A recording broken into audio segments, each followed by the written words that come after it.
विद्रोह जी, HR news में आपका स्वागत है। धन्यवाद मोहनलाल जी। हम ये जानना चाह रहे हैं, जिस तरीके का कोरोना को लेकर के हालात और स्थिति है, उस पर आपकी क्या प्रतिक्रिया है? देखिए, जैन स्कूल के अंदर बेड बना है 150 बेड का। बुलाजी के नाम से जो इमरजेंसी के लिए वहां सुविधाएं मिलेंगी। क्या ऑक्सीजन की कमी दूर हो पाई है या वेंटिलेटर की कमी दूर हो पाई है? सीएम महोदय यहाँ आए 2 दिन पहले, लोगों से मिले हैं, यहाँ पूरी जानकारी ली है, और आज सीएमओ का ट्रांसफर भी हो गया है। तो किस तरीके से आप देखते हैं?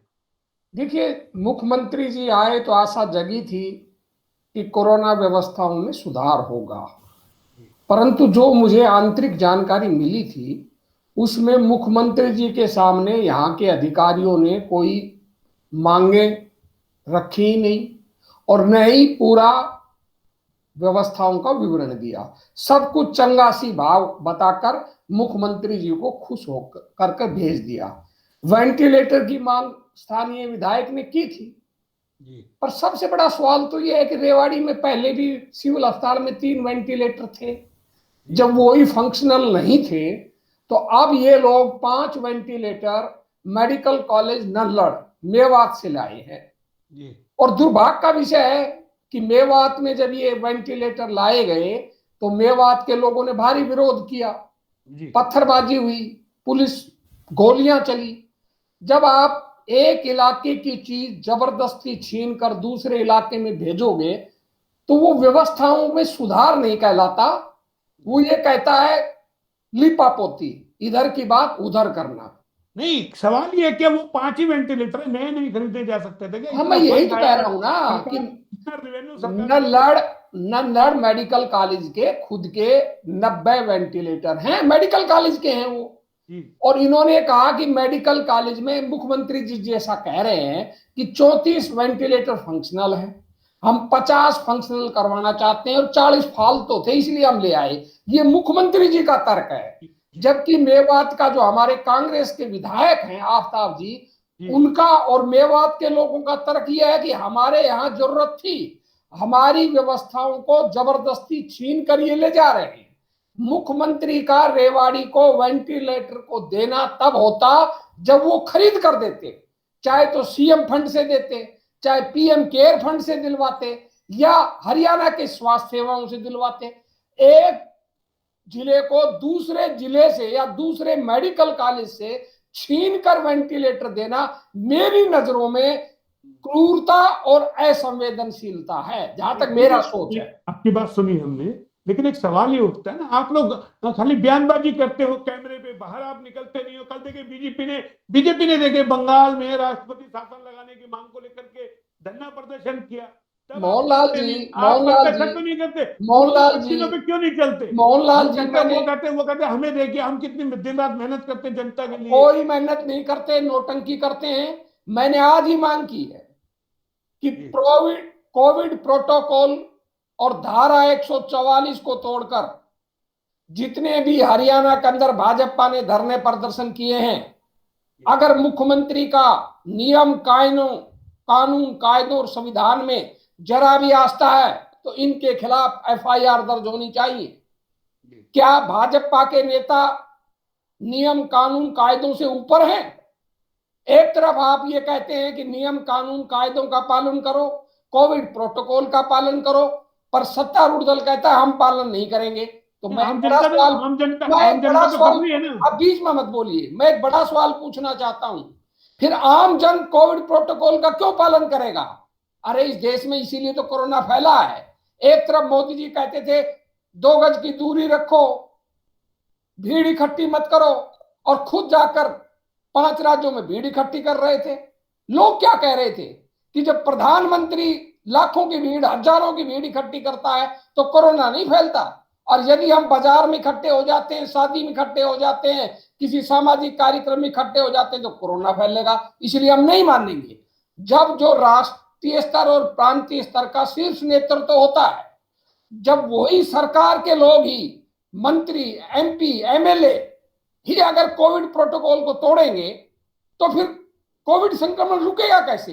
नहीं, मैंने आपको पिछली बार भी कहा था, आप मेरा बार बार कहते हो कि कांग्रेस सड़कों पर उतरो, मैं इसके सख्त खिलाफ हूं। नहीं, अगर मेरा कांग्रेस सड़कों पर निकलेगी फिर कांग्रेस और भाजपा में फर्क क्या रह गया? नहीं, मेरा एक सवाल था, मेरा एक सवाल था। नहीं, आपकी सोच ही गलत है। नहीं, आपका सवाल भी गलत है, आपका सोच भी मैं ये गलत कह है। रहा हूँ, मैं ये इस कह रहा समय हूँ, कोई भी व्यक्ति आज लोगों को व्यक्ति, ये कहता है कि सड़कों पर उतरो, इसका मतलब है वो जाने अनजाने में कोरोना संक्रमण को बढ़ावा देने का काम कर रहा है।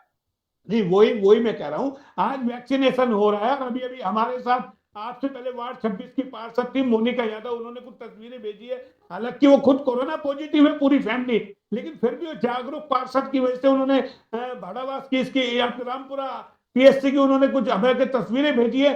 खुलेआम सोशल डिस्टेंस की धज्जियां उड़ रही है, ना कोई मास्क लगा रहा है। एक तरफ हम वैक्सीनेशन कर रहे हैं, दूसरी तरफ हम भीड़ इकट्ठी कर रहे हैं, सोशल डिस्टेंस की हम धज्जियां उड़ा रहे हैं। क्या लगता है इसमें हम कोरोना बांट रहे हैं या इलाज कर रहे हैं हम कोरोना का? यही बात तो मैं कह रहा हूं। जब हमारे सत्तारूढ़ नेता नियमों का पालन नहीं करेंगे तो आप जनता से अपेक्षा क्यों कर रहे हो कि वो नियमों का पालन करेगी? तो वो तो जनता प्रशासन को कहती है, कराना है ना, प्रशासन क्यों नहीं करता कार्रवाई? हाँ यही तो मैं कह रहा हूं, इसलिए तो मैंने मांग की है कि पूरे हरियाणा के अंदर जहां जहां जिला मुख्यालयों पर भाजपा ने धरना प्रदर्शन किया है, उन सभी नेताओं के खिलाफ एफआईआर दर्ज की जाए और तो कानून के अनुसार कार्रवाई करे। जब क्या आप कर उन पाएगा नेता, क्या? सुन लीजिए आप, जब आप उन नेताओं के खिलाफ कार्रवाई करेंगे मेरे भाई, तो आम जनता अपने आप डर कर सोशल डिस्टेंसिंग का, कोविड प्रोटोकॉल का पालन करने लगेगी। जब जनता के सामने आएगा कि जो सत्तारूढ़ विधायक हैं, सांसद हैं, मंत्री हैं, उनके खिलाफ भी एफआईआर दर्ज होने लगी, कार्रवाई दर्ज होने लगी, तो यदि तुम भी कोविड प्रोटोकॉल का पालन नहीं करोगे तो तुम्हारे खिलाफ भी दर्ज होगी। डर चाहिए, डर। और कानून का डर जब पैदा होता है जब कानून सबसे पहले कानून लागू करने वाले, कानून के रखवाले अपने ऊपर लागू करेंगे। अब दुर्भाग्य हरियाणा में यही हो रहा है कि कानून के रखवाले अपने ऊपर कानून लागू नहीं हो रहे, कह रहे हैं। अब आपने ऑक्सीजन की बात की, परसों ही दोगली बातें आई। मुख्यमंत्री जी कहते हैं उसी दिन मीडिया के सामने कि प्रदेश में ऑक्सीजन की कोई कमी नहीं है। उसी दिन मीडिया के सामने गृह और स्वास्थ्य मंत्री कहते हैं ऑक्सीजन की कमी है, हम और मांग करेंगे। सवाल उठता है, जब आप किसी कमी को स्वीकार ही नहीं करेंगे तो दूर कहां से करेंगे? इस सरकार की सबसे बड़ी विफलता यह है कि ये सरकार किसी कमी को मानती नहीं, जुमलेबाजी करती है। एक तरफ मुख्यमंत्री कहते हैं हम विपक्ष का सहयोग चाहिए, विपक्ष राजनीति ना करे। मैं आपसे पूछना चाहता हूं, छोड़िए हरियाणा की बात, रेवाड़ी के अंदर मुख्यमंत्री आए, वो चंद भाजपा नेताओं के साथ बैठकर अधिकारियों से समीक्षा कर गए। अगर वो विपक्ष को सहयोग करना चाहते थे, क्या उसने प्रमुख विपक्षी दल कांग्रेस के किसी सदस्य को बुलाया? क्या वो एक व्यक्ति के कांग्रेस के प्रतिनिधि को बुलाकर नहीं पूछ सकते थे कि भाई बताओ तुम्हारा क्या राय है, व्यवस्थाएं क्या है? तभी तो पोल खुलती। सत्ताधारी दल के लोग तो बोलते ही नहीं, क्यों ना चित्र मालूम है। नहीं, कल जिला अध्यक्ष जी थे हमारे कैमरे पे, पैनल पे थे कल, वो बैठे, उन्होंने क्या बोला कि हमने धरना प्रदर्शन किया ना, वो तो हमने बंगाल को लेकर के किया, बंगाल में राष्ट्रपति शासन लागू। अब बंगाल की बात पर आ जाइए आप, तो उसमें भी हमने सवाल किया था। अभी तो चाहता ममता ने आज ही शपथ ली है, मुझे वो क्या वो खींच निकाल रहे थे? मुझे हार का खींच था क्या बीजेपी का ही? मैं 40 साल का राजनीतिक और सामाजिक अनुभव बता रहा हूं। आज तक मैंने नहीं सुना 40 सालों के अंदर मेरे अपने राजनीतिक सामाजिक जीवन में कि चुनाव के तुरंत बाद, परिणाम आते ही, मुख्यमंत्री के शपथ लेने से पहले किसी भी राजनीतिक दल ने राष्ट्रपति शासन की मांग की हो। जब राष्ट्रपति शासन लागू करना है, फिर आपने चुनाव किस लिए करवाया था? पहला सवाल। दूसरा सवाल, ममता बनर्जी ने 10:45 पर कल शपथ ली थी।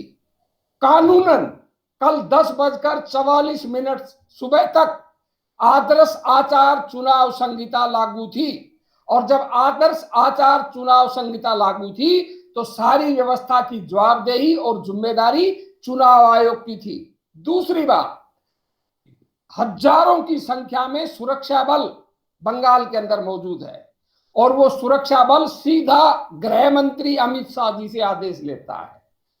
तो मेरा कहना है, आप ममता बनर्जी को हिंसा के लिए जवाबदेह ठहराइए, जरूर ठहराइए, मुझे कोई आपत्ति नहीं है, पर उसके साथ बंगाल के अंदर चुनाव के तुरंत बाद पैदा हुई हिंसा के लिए चुनाव आयोग भी जिम्मेदार है, अमित शाह भी जिम्मेदार है, उनकी जवाबदेही नहीं है। कल 10:45 पर शपथ लेने के बाद अब सीधी ममता की जवाबदेही बनी है। उससे पहले अगर आप हार की खींच निकालने के लिए देश भर के अंदर अगर इस तरह के धरने प्रदर्शन करोगे, कोविड प्रोटोकॉल को तोड़ोगे, तो आप क्या कर रहे हो? आप अपने राजनीतिक हितों और स्वार्थों के लिए कोरोना संक्रमण को बढ़ा रहे हैं। दूसरी बात आपसे कहना चाहता हूं, सुन लीजिए, एक इसी के साथ जुड़ी हुई बात है। कल उत्तर प्रदेश के पंचायत चुनाव के अंदर चुनाव परिणाम के बाद ऐसी हिंसा हो रही है लगातार, तो मैं अब भाजपा से, मोदी जी से पूछना चाहता हूं, आप बंगाल के अंदर चुनाव परिणाम के बाद बगैर सरकार बने राष्ट्रपति शासन लागू करने की मांग कर रहे हैं थे। उत्तर प्रदेश में तो आपकी सरकार है, भाजपा की, योगी आदित्यनाथ की सरकार है, और वहां आज भी हिंसा हो रही है, बम फेंके जा रहे हैं, पीटे जा रहे हैं, घर जलाए जा रहे हैं। तो क्या आप पंचायत चुनाव के बाद उत्तर प्रदेश में हुई हिंसा के मद्देनजर उत्तर प्रदेश में भी राष्ट्रीय शासन लागू करेंगे? दोहरे मापदंड, दोगली भाषा, दोहरा आचरण लोकतंत्र के लिए, संविधान के लिए सबसे बड़ा खतरा है। लेकिन मेरा सवाल अभी है ना विद्रोही जी, आप कहां पर है? ना बंगाल में है कोई खाता खोल पाए, ना आप यूपी में कहीं आगे आ पाए, जिला परिषद के चुनाव में, पंचायती चुनाव में आपकी जमीन क्यों खिसकती जा रही है? रोड़ा तो ये है ना। देखिए, अगर मान लो कोई पार्टी चुनाव हार जाती है, तो आपकी भाषा के अनुसार आजकल के जो आधुनिक पत्रकार जो आप बने हुए हैं, उसके हिसाब से तो हारी हुई पार्टी को कोई आवाज उठानी नहीं चाहिए। फिर मैं सवाल करता हूं, भाजपा के केवल 2 सांसद थे और आज भाजपा 303 सांसद है। इसका मतलब है कि भाजपा को तो आवाज ही नहीं उठानी चाहिए थी जब तक उसके 303 सांसद नहीं बन जाते। भैया, चुनाव में हार जीत चलती रहती है, जनता जनादेश देती है, कई बार स्थितियां आपके अनुकूल हो जाती हैं, कई बार आपके स्थितियां प्रतिकूल। ये सवाल मैं नहीं कर रहा, ये बीजेपी वालों के सवाल, बीजेपी वालों से ही मैं पूछ रहा हूँ। मैं भी बीजेपी वालों से पूछ रहा हूँ। जब तुम्हारे 2 सांसद थे, तुम मारे फिरते थे जन समर्थन के लिए। हरियाणा में तुम देवीलाल के पीछे लगू होकर राजनीति किया करते थे। भूल गए 2001-2 साल का वर्ष? मैंने यही कहा, सुन लीजिए, आप बीच में मत काटा करो मेरी बात। पहले क्या तो कोई सवाल मत पूछा करो, अगर सवाल पूछते हो उसका पूरा जवाब मिल जाए फिर दूसरा सवाल किया करो। जब चौटाला जी का राज था, केंद्र में भाजपा की सरकार थी, हरियाणा में 5 सांसद थे भाजपा के, 5 सांसद लोकदल के थे। तब ओम प्रकाश चौटाला जी ने भाजपा सांसद सुधा यादव को पीटा था फरीदाबाद में, रामचंद्र बैंडा को पुलिस से पिटवाया था, केंद्रीय मंत्री जो आज बड़े बैठे हैं श्री कृष्णपाल गुर्जर, इनको पिटवाया था। और ये लोग चुसके नहीं, पिटकर भी चौटाला की जय बोलते रहे, क्योंकि वाजपेयी जी को अपनी केंद्र की सरकार चलाने के लिए चौटाला जी के 5 सांसदों की जरूरत थी। तो जब राजनीतिक परिस्थितियां तुम्हारे अनुकूल हो तो तब तुम दूसरे के लिए सवाल खड़े करते हो, और जब तुम्हारे लिए प्रतिकूल हो तब तुम लोकतंत्र की दुहाई देते हो, जनाधार की दुहाई देते हो। अरे 2014 से पहले 66 से लेकर 2014 तक हरियाणा के अंदर तुम देवीलाल परिवार के पीछे लगू होकर राजनीति किया करते थे, डंडे खाया करते थे। और आपको एक बात बताकर अपनी बात खत्म करूंगा, आपका दूसरा क्वेश्चन सुनूंगा। मैं आपको एक और घटना बताता हूं। ओम प्रकाश चौटाला मुख्यमंत्री थे और श्री नरेंद्र मोदी जी हरियाणा के इनके इंचार्ज महामंत्री थे। ओम प्रकाश चौटाला की गाड़ी आगे आगे जा रही थी और आज के प्रधानमंत्री नरेंद्र मोदी जी चौटाला जी की गाड़ी में बैठने के लिए पीछे पीछे दौड़ लगा रहे थे, फिर भी चौटाला जी ने नहीं बैठाया। भैया, तो अहंकार नहीं करना चाहिए।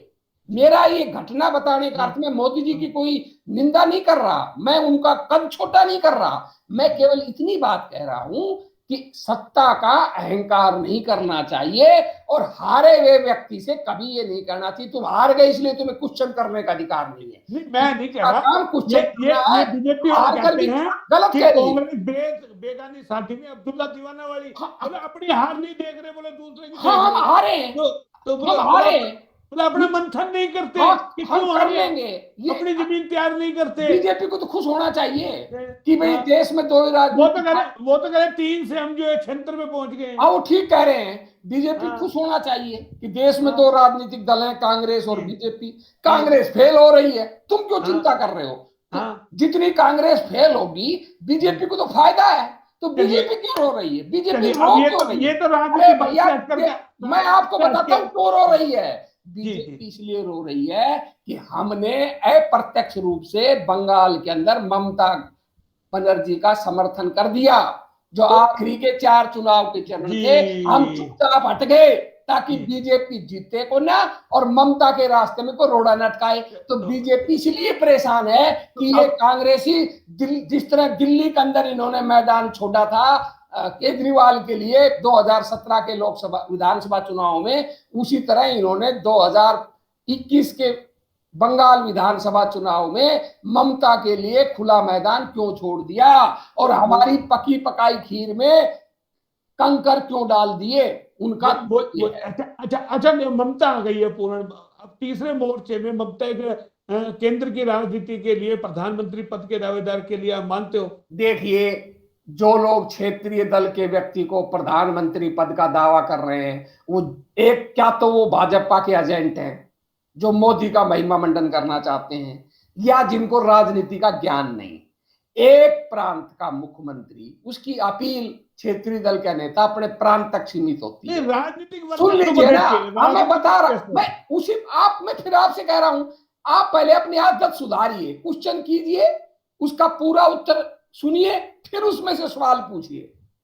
राजनीतिक दल का, क्षेत्रीय दल का व्यक्ति, चाहे उसका अपने प्रांत में कितना ही तगड़ा प्रभाव हो, वो राष्ट्रीय राजनीति में प्रधानमंत्री नहीं बन सकता। वो भी जानते हैं।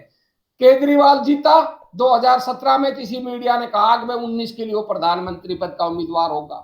ममता जीती, उसके लिए कह दिया वो प्रधानमंत्री की जो उम्मीदवार होगी। 2012 में अखिलेश जीत गया उत्तर प्रदेश से, बोला वो प्रधानमंत्री का उम्मीदवार होगा। ये वाहियात की बातें हैं, फालतू बातें हैं। प्रधानमंत्री तो दो राष्ट्रीय दलों के बीच में से ही कोई व्यक्ति बनेगा। अब सवाल इतना है कि वे मोदी जी का खुद की पार्टी भाजपा भी आज मजबूत है और उनका गठबंधन भी मजबूत है। कांग्रेस पार्टी भी कमजोर है, गठबंधन भी कमजोर है। अगर कांग्रेस नेतृत्व अपनी कमियों को, अपनी हार का ईमानदारी से मंथन कर कर अपने करेक्टिव मेजर उठाता है और क्षेत्रीय दलों को सहयोग में लेता है, क्या ममता नहीं जानती कि भाई तेरे को मुख्यमंत्री बनवाने के लिए कांग्रेस ने गुपचुप सहयोग दिया है? और यदि ममता को चुनना होगा कांग्रेस और बीजेपी में से, तो वो कांग्रेस को ही चुनेगी, वो बीजेपी को तो चुनने से रही। स्टालिन जो मुख्यमंत्री बना है, उसे अगर चुनना है तो उसे राजनीति कांग्रेस के साथ करनी है, ममता के साथ नहीं करनी। स्टालिन की राजनीति कहां तक सीमित है? तमिलनाडु तक। तमिलनाडु में ममता उसे एक वोट दिलवाने नहीं वाली नहीं, कांग्रेस 2-4 वोट जरूर दिलवा देगी ना। शरद पवार उसको एक वोट दिलवाने वाला, तो वो किससे समझौता करेगा? उत्तर प्रदेश का चाहे मुलायम सिंह यादव का परिवार हो, चाहे मायावती हो, अखिलेश जी हो, वो जानते हैं कि अगर तुम्हें सहयोग मिलेगा तो कांग्रेस से ही मिल सकता है। उत्तर प्रदेश में तुम्हें ममता से या स्टालिन से या शरद पवार से कोई सहयोग नहीं मिलने वाला। बिहार में अच्छी तरह जानते हैं तेजस्वी कि अगर कोई सहयोग मिलेगा तो कांग्रेस से मिलेगा। झारखंड में सरकार चल रही है कांग्रेस के कुल सहयोग। मिलाकर के सबको अब सुन लीजिए ना, पूरी बात सुन लीजिए ना। टाइम एक की भी कमी है ना, टाइम मैं इसलिए आपको बता रहा हूं कि एक एक जो प्रधानमंत्री पद के उम्मीदवार है, उनका सबका मैं चिट्ठा खोल देता हूं ताकि मैं समझ गया आपकी बात, समझ गया। उद्धव ठाकरे को पता है कि अकेले तो समझ गया आपकी बात। तो 25 सरकार स्टेट नहीं का थोड़ा बनने वाली, तुझे 25 स्टेट में थोड़ा नहीं गिनाएंगे आप लोग। सहयोग देना पड़ेगा। तो समझ गया मैं, आपके ज्यादा बड़ा दल है, लेकिन हाँ, जमीनी स्तर पे तो बड़ा दल नहीं है ना। अब हालात जमीनी स्तर स्थिति पर आपकी कैसे बड़ा खराब दल है। नहीं? उसके अलावा दूसरा दल कौन सा है? वही हम नाम बता दो आप।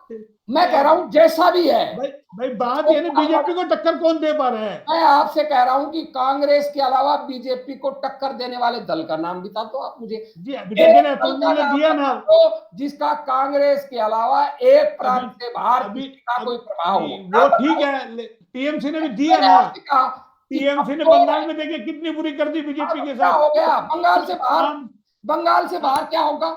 बंगाल से चलिए बाहर कौन चलिए मुकाबला चलिए, करेगा? अब इस राजनीति से हट करके हम सीधा आ जाते हैं कि कोरोना जो चल रहा है, जो स्थिति भयावह है प्रदेश भर के अंदर स्थिति, क्या लगता है कोई विकल्प है आपको? कहीं बदलते हो, लॉकडाउन भी लग चुका है, उससे कोई आपको बेनिफिट नजर आ रहा है कि कुछ चैन टूटी हो? यानी कि रेवाड़ी में जिस तरीके से 350 केस आ रहे हैं, क्या लगता है कोई कोरोना की चैन टूटी है लॉकडाउन लगने से? देखिए, 4 दिन होने जा रहे हैं लॉकडाउन को। जो इस समय हरियाणा उन देश के 4 टॉप राज्यों में है जहां संक्रमण दर सबसे ज्यादा है।